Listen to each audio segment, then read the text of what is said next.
Hey everybody, so this is a quick video to help you out if you have a Bosch washing machine and you're getting an E25 error. So what is the error and how can you get rid of it?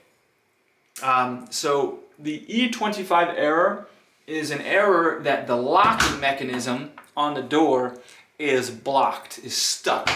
So what you want to do is, if you can get the door open, is to first thing, the easiest thing to do is to just check physically the lock and see, can you see anything like blocking or gummed up or stuck in there that would be preventing the locking mechanism from working properly?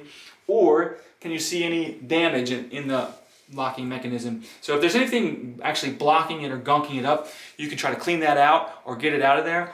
If you can't, or if you see something that's broken, you might just need to replace the locking mechanism so that it can work properly. So and if you're able to get rid of it, get rid of the blockage or whatever on the locking mechanism, you'll be able to get rid of the E25 error and get your machine back working normally. So I hope this video helped you. Thanks a lot for watching. Have a great day.